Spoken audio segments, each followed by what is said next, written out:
Starting करता हूँ यहाँ से। ठीक है ना। ये म्यांमार से मैं आपको पढ़ाने वाला हूँ। म्यांमार में क्या है कि क्या प्रॉब्लम इंडिया में आ रही है म्यांमार से, क्योंकि जो इनफ्लो हो रहा है किसका, रिफ्यूजीज़ जो है उनका इनफ्लो जो इंडिया के अंदर हो रहा है उससे कुछ प्रॉब्लम आ रही है। तो उसको देखते हुए जो इंडियन म्यांमार के बीच में बॉर्डर पे जो गेट थे उनको क्लोज कर दिया गया। अब आपके दिमाग में आएगा क्या वो गेट ओपन रहते थे? हाँ, वो गेट ओपन रहते थे। उसके अंदर हमारी ट्रीटी साइन हुई है, फ्री मूवमेंट रिज्म, FMR। उसमें क्या है कि जो ट्राइब्स रहते हैं बॉर्डर के दोनों साइड, जो एरिया में ट्राइब्स रहते हैं वो फ्री मूवमेंट कर सकते हैं 16 किलोमीटर अक्रॉस अदर साइड, और वहाँ पे 14 दिन तक रह भी सकते हैं एक दूसरे के घर में। ऐसा उस ट्रीटी के अंदर बोला गया है। तो उससे क्या हुआ था, इस ट्रीटी को देखते ही हमारे यहाँ फ्री मूवमेंट स्टार्ट हो गया था इधर उधर। तो हम रिफ्यूजीज आने स्टार्ट हो गए थे इंडिया के अंदर। इवन पुलिस मैन, जो पुलिस ऑफिसर्स हैं जो म्यांमार फोर्स में काम करते हैं या म्यांमार पुलिस में, वो भी हमारे यहाँ के आके रिफ्यूजी का उन्होंने एक तरीके से इंडिया के अंदर रहने लगे। तो ये कुछ प्रॉब्लम्स हैं, तो मैं आपको इससे रिलेटेड जो बताने वाला हूँ, मैं बताने वाला हूँ रिफ्यूजी के क्या क्या इंडिया के अंदर चीज़ें हैं रिफ्यूजी से रिलेटेड, कैसे कैसे कोई पॉलिसी साइन की हुई है इंडिया ने या नहीं। जो फर्स्ट ऑफ ऑल जो कंडीशंस आती है वो आती है चकमा ट्राइब्स, जो सबसे पहले इंडिया में आए थे 1947 में आए थे। आपकी चित्रगोंग हिल्स है जो ट्रैक एरिया है, जो आपका कहाँ पे पड़ता है, एरिया बॉर्डरिंग द आपका Tripura, Mizoram and the Myanmar के पड़ता है। फिर द मेजोरिटी जो है सो बुद्धिस्ट आपकी पॉपुलेशन रहती है, अबाउट 97%। ठीक है, वॉज अवॉर्डेड टू पाकिस्तान। ऐसा कुछ बोला गया 1962 में। पाकिस्तान ने क्या किया, पाकिस्तानी गवर्नमेंट ने इम्पोज करती है further misery on the Chakma tribe by building A Kaptai dam. Kaptai dam बनाती है। उससे क्या होता है, चकमा ट्राइब्स का जो वहाँ पे घर थे, ट्राइब वहाँ पे रहते हैं, तो उनको फ्लडिंग आ जाती है, घर बह जाते हैं, फार्म लैंड बेकार हो जाते हैं, और फिर वो इंडिया में आ जाते हैं एज ए रिफ्यूजी। ठीक है। फिर वो कुछ आके अरुणाचल प्रदेश के साइड वो बस जाते हैं। फिर 1962 में वार होती है चाइना से, फिर उनको फिर शिफ्ट किया जाता है अरुणाचल प्रदेश से थोड़ा नीचे आ जाते हैं आसाम में।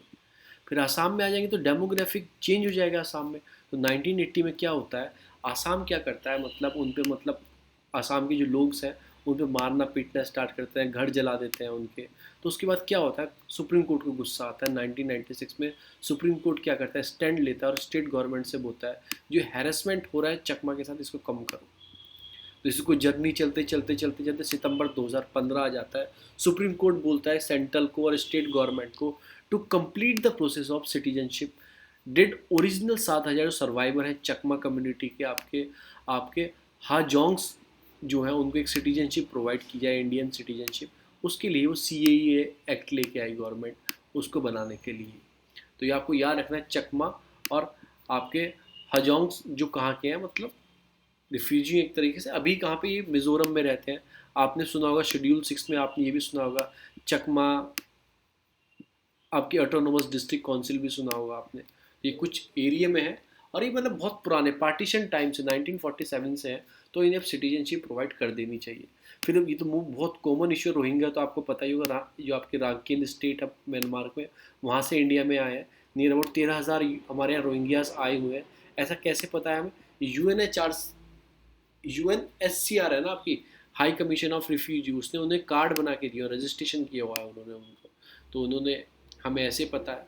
पर प्रॉब्लम क्या होती है, ये एक तरह से मतलब जो सब स्टैंडर्ड कंडीशन में रहते हैं, जहाँ बेसिक एम्यूनिटीज़ भी होती, पानी, रहने की सुविधा, ये प्रॉब्लम इनके सामने आती है। ठीक है ना। टू गेट एडमिनिस्ट्रेशन, स्कूल में उनके बच्चे नहीं पढ़ सकते क्योंकि डॉक्यूमेंट नहीं होता उनके पास। और जो इनके काम करने लोग होते हैं वो क्या करते हैं, वो मोस्टली डेली वेजेस एक तरह से लेबर होते हैं। अब इंडिया में कंडीशन क्या है, मतलब रिफ्यूजी की कैसे ट्रीट किया जाता है। देखो, 2 लाख के आसपास इंडिया में रिफ्यूजीज हैं। कहाँ से आए, तिब्बत से आए हैं, बांग्लादेश से आए हैं, श्रीलंका से, पाकिस्तान, अफगानिस्तान, म्यांमार, आपको पता ही है। तिब्बत से 1959 में 62 में आए थे। तिब्बत को मतलब वो एक तरह से चाइना ने अंडर जो हांगकांग में कर रहा है वो चाइना ने वहाँ पे किया था। और इंडिया में कहीं 38 जगह वो सेटल हो गए थे। तो उनको कुछ प्रिविलेजेस दे दिए गए थे, with all the privileges provided to the Indian citizen जो मिलते हैं। एक्सक्लूड वोटिंग राइट नहीं दिए गए उन्हें, और सारे प्रिविलेजेस दे दिए गए तिब्बती को। फिर अफगान रिफ्यूजी हुई, अफगान के रिफ्यूजी, वहाँ पे सिविल वार हुई 1980 में। तो वहाँ के अफगान से रिफ्यूजी कहाँ पे आ गए, दिल्ली में आ गए। आप देखते हो कि दिल्ली के आसपास, दिल्ली में इतने अफगानी रहते हैं, वो वहीं से आए 1980 से, वो यहीं पे रह रहे हैं। इनके पास कोई लीगल स्टेटस तो नहीं है, फॉर्मली डॉक्यूमेंट टू अलाउ कर दिया हमने इन्हें। ठीक है, वर्क के लिए, एस्टेब्लिश बिजनेस के लिए इंडिया में अलाउड हमने कर दिया है, क्योंकि बहुत पहले से रह रहे हैं। Once granted refugee, India government tends to look the other way. ये ग्रांटिंग रिफ्यूजी कुछ हमें अलग सोचना होगा, ऐसे बोल रहे हैं कि हमें क्या करना चाहिएगा कि मतलब उनको लैंड डिस्ट्रीब्यूशन, मतलब कुछ ज़मीन दे दो रहने के लिए, जो क्लैश होता है ज़मीन के ऊपर। स्टेट गवर्नमेंट को रिस्पॉन्सिबिलिटी आगे आना होगा, कंडक्ट करना होगा आपको, कंडक्टिंग पुलिसिंग, आपकी firing on the random basis. ये सब चीज़ों को देखते हुए डेमोक्रेटिक जो है, नेपालीज भी हमारे यहाँ इतने सारे आ गए हैं, पॉपुलेशन जो है भूटान में 992 में गई, फिर 1 lakh people made way to Nepal passing through India, इसमें से 20,000 यहीं रह जाते हैं हमारे यहाँ। तो कुछ ऐसी प्रॉब्लम है। अब इन सब चीज़ को ट्रैकल कैसे किया जाता है? एक हमारे पास 2 एक्ट है, एक फॉरेन एक्ट है 1946, एक रजिस्ट्रेशन फॉरेन एक्ट है 1939। तो इन 2 एक्ट हैं, अंग्रेजों के ज़माने के एक्ट हैं। इनसे हम कंट्रोल करते हैं, क्या कंट्रोल करते हैं? कौन हमारी कंट्री में आ रहा है, कौन हमारी कंट्री में जा रहा है। इनमें रजिस्ट्रेशन कराना पड़ता है। ऑल द रिफ्यूजी को treat them as a foreigner without due आपको consideration of the special circumstances. तो उन्हें हम फॉरनर ट्रीट करते हैं। प्लीज़ इन एक्ट को याद रखना। What is lacking? लैकिंग क्या है? हमारे पास अलायम पॉलिसी नहीं है, मतलब रिफ्यूजी की कोई पॉलिसी नहीं है इंडिया के अंदर कि पर्टिकुलर पॉलिसी हो। कोई डाटा हमारे पास नहीं है ढंग से कि रिफ्यूजी का जो डाटा है वो अच्छे से हो हमारे पास, कितने हैं कितने नहीं है। और रीसेटलमेंट और रिहेबिलिटेशन कोई हमारे पास अभी तो बनाया ना रिहेबिलिटेशन सेंटर, ऐसे कोई जगह नहीं है, उसमें फेल है कि रीसेटलमेंट कैसे करेंगे, उनको कैसे वापस भेजेंगे। रिहेबिलिटेट सेंटर नहीं थे हमारे पास, अभी 2-4 डेवलप किए हैं। और फिर कोई डाटा नहीं है, मतलब कि कोई प्रॉपर डाटा नहीं है, मिस रिप्रेजेंटेशन है नेशनल और लोकल मीडिया में भी। लोकल मीडिया कहती है इतने रिफ्यूजी हमारे यहाँ, नेशनल कहता है नहीं है, 2 ही 4 है। तो एक तरह से चीज़ें। उसके बाद क्या है, फिर गवर्नमेंट की पॉलिसी नहीं है तो क्या हुआ फिर जुडिशरी ने कुछ स्टैंड लिए हुए, जैसे ह्यूमन राइट आपका कमीशन का versus state of Arunachal Pradesh 1996 में आया था। फिर बोला, फिर उन्होंने आपका सुप्रीम कोर्ट बोलता है कि स्टेट गवर्नमेंट को मतलब रोकना चाहिए जो आपका हैरेसमेंट हो रहा है। फिर सुप्रीम कोर्ट चेक करता है आर्टिकल 14 और आर्टिकल 21 से चेक करता रहता है। आर्टिकल 14 इक्वलिटी के बोलता है, article 21 right to life with dignity with personal liabilities के बोलता है। देखो 15, 16, 19, 29 और 30 ये आर्टिकल है जो फॉरेन काम नहीं कर सकते, फॉरेनरों के लिए नहीं है, ओनली इंडियन सिटीजन। और बाकी आर्टिकल एज ए को यूज़ कर सकते हैं एज ए फॉरेन। तो ये कुछ ये डिफरेंस भी है आपके बीच में।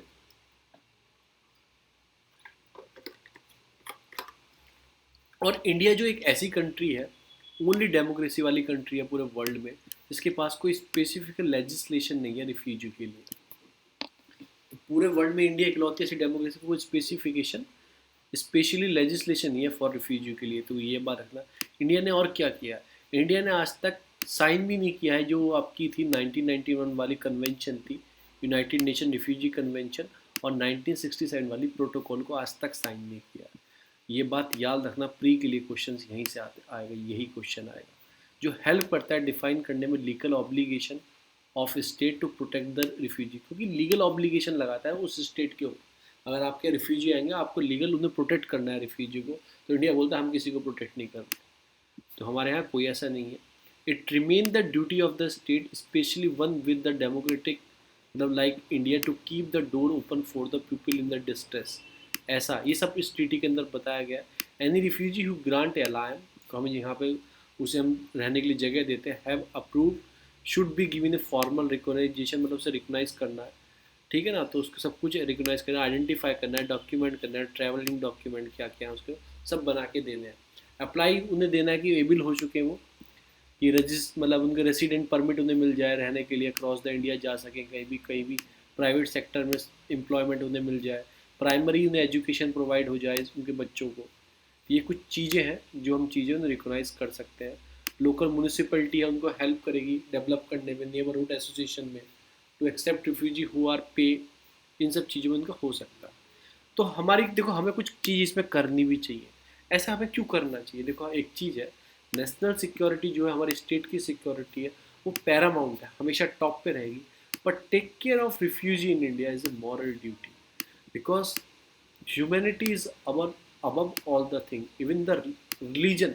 सबसे ऊपर आपकी क्या है? ह्यूमैनिटी है, उसको आपको निभाना है। फिर मैं आपको इंडिया म्यांमार में कुछ न्यूज़ आई थी लास्ट ईयर की वीज़ा नॉर्म्स को रिलैक्स किया गया, वो तो चलो अलग बात है। पर मैं आपको एक चीज़ बताने वाला था, इसकी पीडीएफ आपको इसके नीचे ग्रुप है, लिंक है, उसमें जाके आपको मिल जाएगी। ठीक है, टेलीग्राम का लिंक है, या यूपीएससी/ आपको हिंदू पोस्टमार्टम करके डालना, जो लिंक है नीचे उसमें जाके आप देख लेना। एक फ्री मूवमेंट रीजन है, जैसे मैंने आपको बताया, उसमें क्या होता है, एक यूनिक्यू ट्रैवल अरेंजमेंट है इंडिया और म्यांमार के बीच में, जो वहाँ के ट्राइब्स बॉर्डर पे रहते हैं। वो 16 किलोमीटर, आप नहीं ट्राइब्स, वो 16 किलोमीटर म्यांमार में और इंडिया से, म्यांमार में और म्यांमार से इंडिया में 16 किलोमीटर वो अंदर बाहर जा सकते हैं, 14 दिन तक रह सकते हैं विदाउट एनी वीज़ा रिस्ट्रिक्शन। ऐसे हमारे बीच में फ्री मूवमेंट रिज्म साइन है। ये हेल्प करता है जो उनके मतलब कि बॉर्डर में मेंटेन रखने के लिए उनकी एज ओल्ड टाइज है ना, जो ट्राइब्स की, उनको मेंटेन रखा जाए। ये कुछ चीज़ें हैं, वरना हम तो वीज़ा लेके, वीज़े की फ़ीस भर के जा सकते हैं, इजी मिल सकता है वीज़ा, ऑन अराइवल वीज़ा मिलता है, आपका घूमने जाओगे। आपको एक चीज़ हो रहा है, जितनी भी आपकी नॉर्थ ईस्ट स्टेट है जो म्यांमार से टच करती हैं, अरुणाचल प्रदेश हो गया, नागालैंड हो गया, मणिपुर हो गया, मिज़ोरम हो गया, इनमें इनर लाइन परमिट है। अगर आपको जाना है, हर इन स्टेट के बाहर के रहने वाले हैं, तो पहले आपको इनर लाइन परमिट लेना होगा, फिर वीज़ा लेना होगा, फिर जाना होगा। ऐसे डायरेक्टली आप नहीं जा सकते, क्योंकि मणिपुर जो है बीच में आती है। देखो मैंने ऊपर से नीचे तक ही बता दिया कि मणिपुर है जो बीच में आती है, मिज़ोरम सबसे नीचे आती है। वो क्या है, उसको रिसेंटली इनर लाइन परमिट दिया गया है, तो इसलिए भी आप याद रखना। हिंदू पे आता है, तो मैंने आपको पूरी न्यूज़ पढ़ा दी है। फिर ये कुछ चार्जशीट फाइल हुई है, मतलब अनिल देशमुख जो होम मिनिस्टर है, उनके ऊपर चार्जशीट फाइट हुई है, मतलब उनकी चार्जशीट फाइट नहीं हुई, चार्ज लगे हैं उनके ऊपर कुछ सीरियस चार्ज लगे हैं।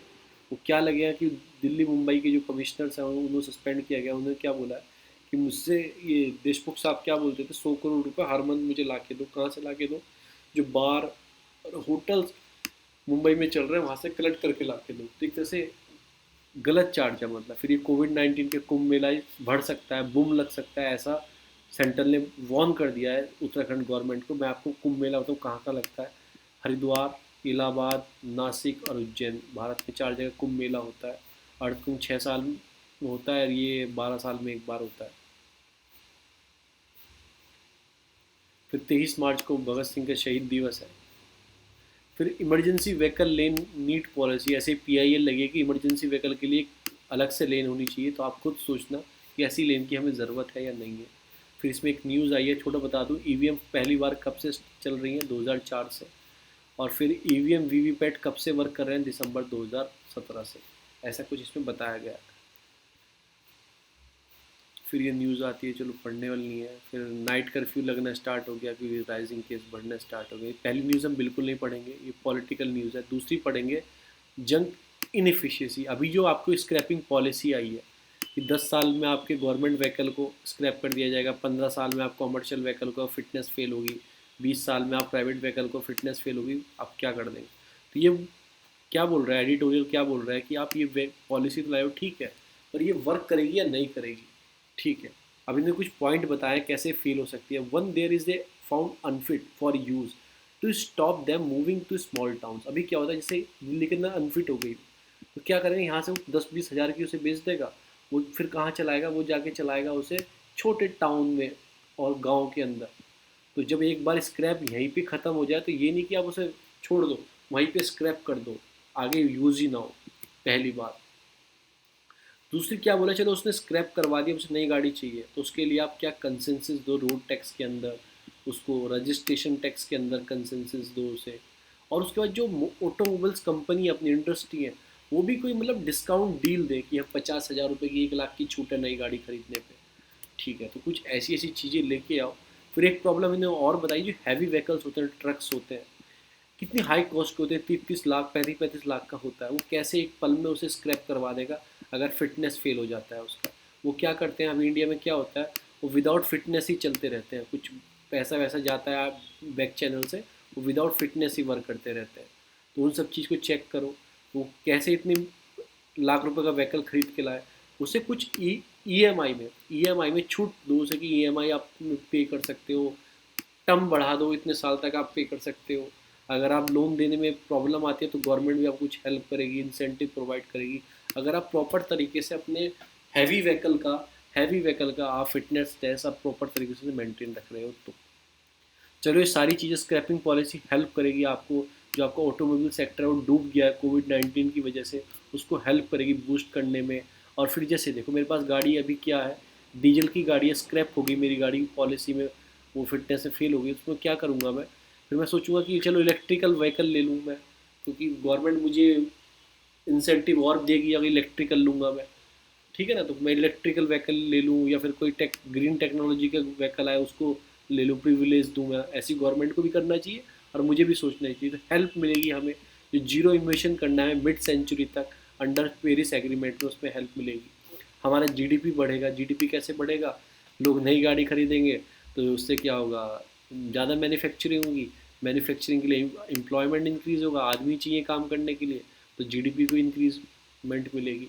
फिर फ्यूल नॉर्म्स जो आए अभी BS3 BS4 यूरो 3 यूज़ हो रही है बहुत सी गाड़ी, जब स्क्रैप हो जाएंगी तो BS6 के नॉर्म से यूज़ होंगी, तो इफ़िशियंसी बढ़ेगी फ्यूल की। ये सारी चीज़ें उन्होंने बात की गई है। फिर राइजिंग पॉवर्टी मैंने कल भी पढ़ाया था, एक प्री रिसर्च सेंटर है उसने क्या बोला है कि ड्यू टू कोविड की वजह से इंडिया में पॉवर्टी डबल हो जाएगी। ऐसी रिपोर्ट उसने कहाँ से लेकर आया? उसने रिपोर्ट की स्टडी की है कि इनइक्वलिटी इंक्रीज हो जाएगी उसकी। उसने वर्ल्ड बैंक की आपकी वोकल नेट डाटाबेस आता है, उससे वो रिपोर्ट लेके आया। उसने बताया कि सब चीज़ इंक्रीज होने वाली है, मनरेगा में लोग ज़्यादा रजिस्ट्रेशन कराने वाले हैं, तो उससे गवर्नमेंट का बर्डन मनरेगा को देना पड़ेगा। वो एक्ट है, आपको 100 दिन के लिए काम प्रोवाइड करवाना है। अगर 15 दिन रजिस्ट्रेशन किया, 15 दिन तक आप काम प्रोवाइड नहीं करवा पाए तो आपको वो अनएम्प्लॉयमेंट बेरोजगारी भत्ता देना पड़ेगा, अनएम्प्लॉयमेंट वाला। ये सब चीज़ें हैं कि बढ़ने वाला है, इतने भी इम्पोर्टेंट नहीं है। इसमें मैंने आपको बता दिया राइजिंग पॉवर्टी हो जाएगी, तो आप कहीं भी लिखोगे आपको पोस्ट कोविड के बारे में या प्री कोविड के बारे में लिखोगे तो आप इसमें मेंशन कर देना।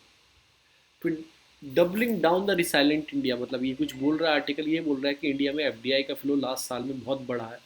ठीक है, एफडीआई का इन्फ्लो, एफडीआई इनको चीज़ बताता हूँ।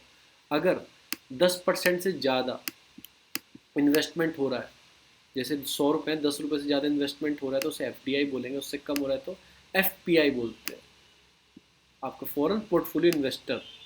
ठीक है ना, एफडीआई बोलते हैं किसे? एफडीआई बोलते हैं आपका ये, तो इसे एफडीआई बोलते हैं कि मतलब फॉरेन डायरेक्ट इन्वेस्टमेंट आता है जो 10% से ज़्यादा। ये क्या करते हैं एफपीआई ऑलवेज, ये क्या होते हैं, ये पहले से ब्राउन फील्ड की कंपनी होती है, पहले से चल रही होती है, उसमें पैसा लगाते हैं। पर एफडीआई क्या कर सकती है, कोई ग्रीन फील्ड प्रोजेक्ट भी बना सकती है, या फिर कोई चल रहा बड़ा प्रोजेक्ट है उस पर हेल्प कर सकती है। तो क्यों इंक्रीज़ हुआ है इंडिया में? देखो बहुत बड़ी मात्रा में हमारे यहाँ एफडीआई आया, पर इतनी बड़ी मात्रा में नहीं आया कि हम चाइना और ब्राज़ील को भी पीछे कर सकें। अभी इतनी बड़ी मात्रा में नहीं है, पर आया है इंडिया में स्पीडली, मतलब जितने परसेंटेज से इंडिया में आया लास्ट एक साल में, इतनी परसेंट से चाइना में नहीं गया। उसका रीज़न क्या है? एक तो जो हमने लॉ है हमारे, जैसे ईजी ऑफ डूइंग में हमारी रैंकिंग अच्छी होती जा रही है। अब आपको कमेंट में बताना है ईजी ऑफ डूइंग कौन निकालता है। तो पॉलिसी चेंज की है हमने, वो सिंगल विंडो क्लियरेंस किया है, पहले 10 जगह फाइल जाती थी, अब एकदम क्लियरेंस मिल जाएगा। क्योंकि कुछ ऐसे India make in India programme start किए हैं, तो कुछ ऐसे सेल्फ रिलायंट प्रोग्राम स्टार्ट किए हमने। ये सारी चीज़ों को देखते हुए तो इन्हें 4 और रीज़न बताए हैं क्यों इंडिया में इतने एफडीआई। एक तो इंडिया की पॉपुलेशन 1.4 बिलियन है, हमारी परचेजिंग पावर बहुत स्ट्रांग है। ठीक है ना, क्योंकि हमारे यहाँ 6 मिलियन लोग जो मिडिल क्लास फैमिली से बिलोंग करते हैं, और जो उनके बजट से थोड़ा मतलब ठीक ठाक परचेजिंग पावर है इंडिया की, ठीक ठाक नहीं बहुत ज़्यादा परचेजिंग पावर है।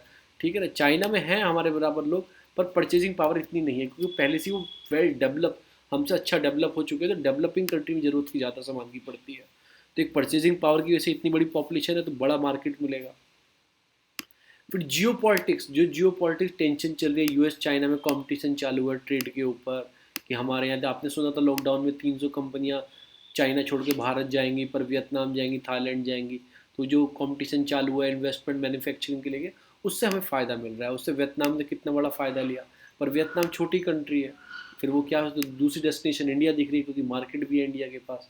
तो जियो पॉलिटिक्स में जो टेंशन चालू है, सैमसंग हमारे इंडिया में आई, ऐसे याद रखो, उसने इन्वेस्ट किया बिलियन इंडिया में इन्वेस्ट किया, मतलब बिलियंस रुपीज़ को इन्वेस्ट कर दिया।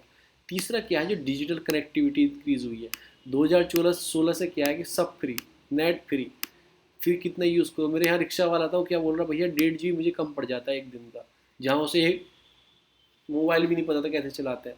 डाटा चीप हो गया, तो वही अमेजोन, नेटफ्लिक्स, लोगों का टेस्ट चेंज हो गया, ये सब चीज़ों में तो नेट बढ़ गया। तो इससे क्या बोला, नेक्स्ट जनरेशन नेट नेटिजन्स, क्या बोला, नेक्स्ट जनरेशन नेटिजन्स, मतलब कि नेट सिटीजन्स, कहने का मतलब ये है। तो ये इंक्रीज़ हुआ है कि टेक्नोलॉजी से डेवलपमेंट तो बढ़ता ही है, तो ये सब चीज़ों का इनोवेटिव आइडियाज़ आ गया लोगों के अंदर, 10 वीडियो देखते हैं, इनोवेटिव थिंकिंग बढ़ गई है, तो ग्लोबलाइजेशन से मिल गए। और चौथी चीज़ क्या है कि नेट रिसाइलेंस। रिसाइलेंस कैसा, लोगों ने देखा है, भले से इंडिया ने कुछ भी किया हो या कैसे भी, वेस्टर्न कंट्री में नियर अबाउट 5 से 6 लाख लोग मर चुके हैं अब तक। पर इंडिया एक इतनी बड़ी कंट्री जहाँ 141 हो गए अब तो बिलियन लोग रहते हैं, पर भी उन्होंने पेंडेमिक को कैसे कंट्रोल किया, कैसे, तो वो भी एक इंडिया की, इन्होंने ये भी हिस्ट्रिकल चैलेंज को कैसे फेस किया, इसको भी सब ने देखा है। तो ये भी कुछ रीजंस हैं इंडिया में आने का। फिर वैल्यू क्रिएशन, हमें बिजनेस स्ट्रेटेजी बनानी चाहिए, और भी टैलेंट देखने चाहिए, जो हमारे टैलेंट है उसको भी आगे लाना चाहिए, तो और कंपनी आके यहाँ पे, क्योंकि स्किल लेबर प्रोवाइड होगी, चीफ लेबर मिलेगी, तो और डेवलपमेंट बढ़ेगा। तो ये कुछ और रीज़न है आपको लिखने के लिए। एफ डी आई फ्लो क्यों इंक्रीज़ हो रहा है, ये भी रीज़न है। गवर्नमेंट के भी स्टेप है, गवर्नमेंट ने क्या क्या किया।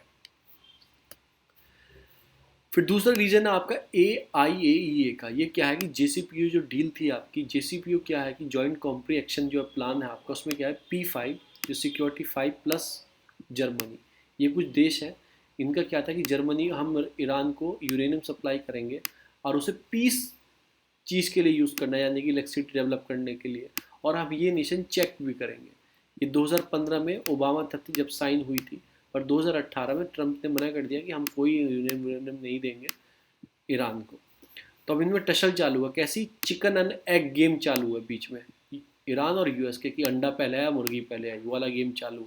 तो इसमें क्या हो रहा है कि ईरान बोल रहा है यूएस से, आप कार्ड से हटाओ तब हम बात करेंगे, और यूएस क्या बोल रहा है, पहले तुम ये जो इनरिच कर रहे हो, बात कर रहे हो, ये वेपन ये बनाएंगे, न्यूक्लियर वेपन बनाएंगे, उसको कम करो तब हम बात करेंगे। तो अब IAEA की कॉन्फ्रेंस थी, ये सामने आया और इन्होंने बताया कि हमें बात करनी होगी कि ऐसा करते करने से ईरान क्या करेगा। नोट जो आपका आपका प्रोफिलेशन ट्रीटी है, आपका नॉन प्रोफिलेशन वाली ट्रीटी है, जिसमें क्या होता है मैं आपको थोड़ा बता दूं।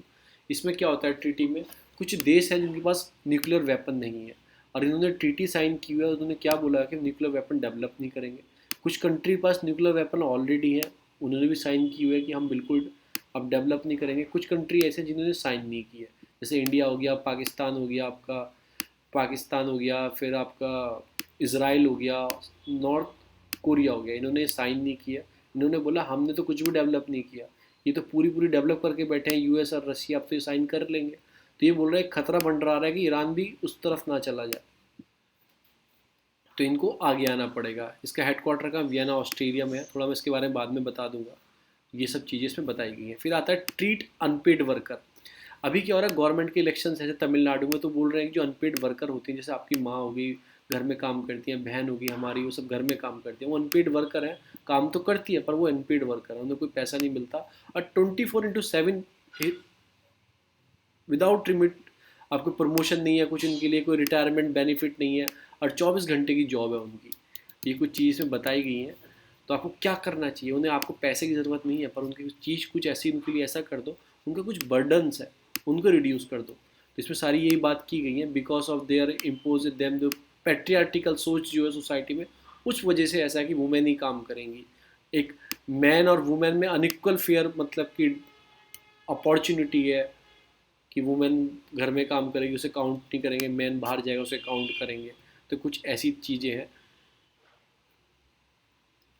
तो मैं आपको चीज़ें बताता हूँ गवर्नमेंट को क्या करना चाहिए, कि चीज़ों को क्या करना चाहिए। एक तो सर्वे कराना चाहिए कि कितनी आपकी नेशनल में डाटाबेस का सर्विस कराना चाहिए कि कितनी आपकी अनपेड वर्कर है। क्योंकि देखो, अगर आपके पास डाटा होगा कि एसटी वर्कर या एसटी कम्युनिटी के इतने पीपल हैं, तो आप तभी तो उनके लिए स्कीम बनाओगे, कोई ना कोई स्कीम डेवलप करोगे। आपको डाटा ही नहीं है आपके पास अनपेड वर्कर का, तो आप कैसे नेशनल डाटाबेस में लाके आप चीज़ें बनाओगे, तो उस डाटा को डेवलप करो। फिर अनपेड वर्कर को इनपुट टेक्नोलॉजी दो, तो मोबाइल नहीं देना, जो उनकी better fuelling for the cooking उनको प्रोवाइड करो। बेटर इंफ्रास्ट्रक्चर, गड़बड़ नहीं चाहिए उन्हें, उन्हें वाटर डोर स्टेप तक चाहिए उन्हें। Shifting some of the paid worker to the mainstream of the economy, अगर किसी औरत को शिफ्ट कर सकते हो तो मेन स्ट्रीम ऑफ इकोनॉमी मिलो, कैसे चाइल्ड केयर, जैसे आप ICDS चलाते हो, चाइल्ड केयरिंग स्कीम चलाते हो, या केयरिंग फॉर क्रोनिकल डिसीज से रिलेटेड कोई स्कीम चलाते हो, पैसा लगता है ना। अगर आप वुमेन को ही इतना अपडेट कर दो कि घर की वुमेन है वो अच्छे से चाइल्ड केयर कर पाए, या फिर वो क्रोनिक डिसीज़ को हैंडल कर पाए, कैसे केयर कर सकते हैं, तो आप एक तरह से मेन स्ट्रीम में जो पैसा लगेगा उस चीज़ में उसे कम कर सकते हो, तो एक ऑटोमेटिक वुमेन का पार्ट उसमें आ सकता है। फिर मेकिंग बेसिक सर्विसेज, मतलब उन्हें प्रोवाइड कराओ बेसिक सर्विसेज, हेल्थ की हो गई आपकी, ट्रांसपोर्ट की हो गई, कुछ बेसिक सर्विसेज होती हैं जो सबके पास होनी चाहिए, सब वुमेन्स को मिलनी चाहिए। तो आप ये कुछ काम कर दो, उनकी कंडीशन ऑटोमेटिक इंक्रीज हो जाएगी। फिर ये क्या बोल रहे हैं, जैसे मेंस होते हैं एंड वुमेन होते हैं, providing different incentives and disincentives to men. Mandatory कर दो, अगर गवर्नमेंट जॉब लेनी है किसी इंसान को, आदमी को, तो उसे क्या हाउस ट्रेनिंग और चाइल्ड केयर ट्रेनिंग दी जाएगी। अगर वो लेता है ये ट्रेनिंग दोनों तो उसे इंसेंटिव्स दिए जाएंगे, अगर नहीं लेता एक तो मतलब डिस इंसेंटिव्स उसे दिए जाएंगे अगर नहीं लेता। तो कुछ ऐसी चीज़ें मैंडेटरी कर दो। फाइनेंशियल इंसेंटिव प्रोवाइड कराओ, अगर शेयरिंग द हाउसिंग वर्कर में काम कर रहा है, वो शेयर कर रहा है हाउस वर्कर को, उसे इंसेंटिव भी प्रोवाइड करवाओ।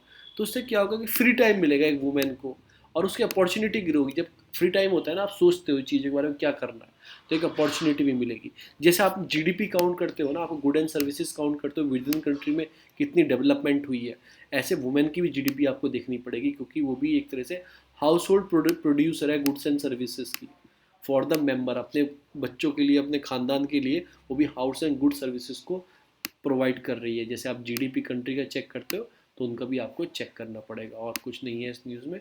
ये कुछ पॉइंट्स हैं, वुमेन डेवलपमेंट में भी डाल सकते हो आप। तो ये कुछ पॉइंट्स है रिलेटेड टू। फिर ये कुछ नहीं है, कडप्पा प्लांट है, स्टील प्लांट है आपका कडप्पा में। वहाँ पे क्या बनाया जा रहा है, एक इन्वायरमेंट प्रोटेक्शन के लिए उसके प्लांट के चारों तरफ एक ट्री की चेन बनाई जा रही है। उससे क्या होगा, जितना वो कार्बन निकालता है तो उसके आसपास के जितने प्लांट हैं वो उसे ऑब्जर्व कर ले। ये कुछ चीज़ इसमें बनाई जा रही है। फिर एक आपके अहम वॉरियर है, ऐसा मोदी जी ने कल कल बोला। ये क्या है मैं आपको थोड़ा बता देता हूँ। ऐसे क्या बोला, सिंबल ऑफ आत्मनिर्भर मिलिट्री। तो मैं थोड़ा अहम वॉरियर के बारे में बता देता हूँ। 1671 में आपके बोर आपके फूकन करके नाम के एक आदमी थे, जिन्होंने मतलब आहूम की वॉर लीड करी थी, आगे चल के सबको इकट्ठा किया आहूम कम्युनिटी को। और आपके बोर फूकन करके नाम उनका आदमी का नाम था।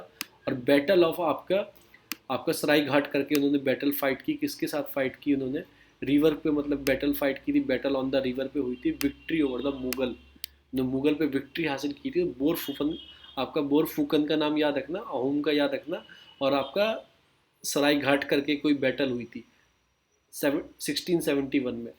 और ये बोक फूकन है, इनसे इंस्पिरेशन लेना चाहिए। स्ट्रेंथिंग किया था इन्होंने इंडियन नेवी फोर्स को, कि उस टाइम पे इन्होंने नेवी बनाई होगी क्योंकि रिवर पे फ्रंट पे फाइट हो रही है, ठीक है ना। तो इनलैंड वाटर ट्रांसपोर्ट के लिए क्रिएटिंग इंफ्रास्ट्रक्चर डेवलप कर दिया था उन्होंने उस टाइम पे 1671 में। तो ऐसे ऐसे यार 1971 में पाकिस्तान से वार हुई थी हमारी, तो इधर क्या याद रखो, 1671 में आपके बोर फूकन ने अयोम में फ़ाइट की थी, मुगलों से वार फाइट की थी। तो ऐसे आप याद रखने के लिए कुछ भी डेवलप कर सकते हो। अभी इंडिया इजराइल मिलकर टेस्टिंग ओरल कोविड वैक्सीन बना रहे हैं। अभी क्या है, इंजेक्शन से लग रही है, इंजेक्टेड हो रही है आपके। ओरल क्या होती है, मुंह में डालने की, आपको दवाई बना रहे हैं, पिल बना रहे हैं, डेवलप हो जाएगी तो पढ़ लेंगे। ये कोई चलो कुछ नहीं है कि मतलब कि आपको स्टीरियोटाइप वुमेन के खिलाफ कोई ऐसा बोलना नहीं चाहिए कि वुमेन बाहर नहीं जाती तो रेप नहीं होता, ऐसे करती तो ये नहीं होता। कुछ चीज़ें हैं आपको सोचना चाहिए। आपको विशाखा गाइडलाइन जो है sexual harassment on work places, तो विशाखा गाइडलाइन किस चीज़ के लिए है, वो sexual harassment of work places के लिए, उनके बारे में सोचना चाहिए। फिर जस्टिस DY आपका चंद्रचूड करके नाम है इनका, ठीक है ना। तो उनको याद रखो, इन्होंने क्या बोला था, कमीशन बनानी चाहिए आर्म फोर्स में, परमानेंट कमीशन बनानी चाहिए आर्म फोर्स में वुमेन ऑफिसर के लिए। तो ये कुछ चीज़ें हैं, आपको इन सबको सोच के काम करना चाहिए। फिर एक राइट टू हेल्थ पॉलिसी लानी चाहिए, हमारे यहाँ नहीं, ये आपको महाराष्ट्र के अंदर मुख्यमंत्री आपके उनकी चिरंजीवी योजना चलती है, तो रिकमेंडेशन दिया Indian institute of health management service ने कि महाराष्ट्र गवर्नमेंट को एक राइट टू हेल्थ पॉलिसी लानी पड़ेगी, कि वो अच्छे से लॉ लाना पड़ेगा राइट टू हेल्थ पे, सबको ईजिली एक्सेस मिल पाए, किस चीज़ का एक्सेस मिल पाए, किस चीज़ का, हेल्थ का एक्सेस मिल पाए सबको ईजिली, हेल्थ मिल जाए सबको ईजिली। तो इस चीज़ का आपको एक कोई लॉ लाना पड़ेगा। ऐसा कौन बोल रहा है? ऐसा बोल रहा है आपका Indian institute of health management services, इस एक्ट ने ऐसा बोला है। अब फिलीपाइंस पर साउथ चाइना सी में मतलब इंक्लूजन स्टार्ट हो गया डिस्प्यूटेड सी के बारे में। डिस्प्यूटेड सी क्या है? वही साउथ चाइना सी, वो उनके ऊपर कब्जा लेते हैं, वो उनके ऊपर, तो वही डिस्प्यूट चलता है जैसे हमारा गलवान वलवान में चलता है। अभी पेंटागन के चीफ जो है, इन्हें जाना कहीं और था, ये विजिट सरप्राइज विजिट कर गए काबुल में। काबुल में क्यों? अफगान पीस वॉर चल रही है। तो बात करेंगे अब किससे? गिलानी से बात करेंगे, भाई क्या कर रहा है। घानी से, सॉरी गिलानी नाम याद आ रहा है, अशरफ घानी से बात करेंगे क्या करना है, कैसे पीस करनी है। जब पीस हो जाएगी उसके बाद हम बात कर लेंगे। नेक्स्ट पेपर पे कोई न्यूज़ नहीं है, न्यूज़पेपर आ गया, पर मैं आपको एक चीज़ बताने वाला हूँ अपने नोट्स में से, थोड़ी थोड़ी 2-3 चीज़ बताने वाला हूँ। एनपीटी के बारे में मैंने आपको बता दिया क्या होता है। ये 15 एनिवर्सरी 2020 में, थोड़ा पढ़ लेना इसके बारे में जाके, ठीक है ना। मैंने बताया कि यूएस, आपकी यूएस, रशिया, यूके ने साइन की हुई है, फ्रांस और चाइना ने साइन की हुई है। 3 ऑब्जेक्ट होते हैं इसके, क्या होते हैं?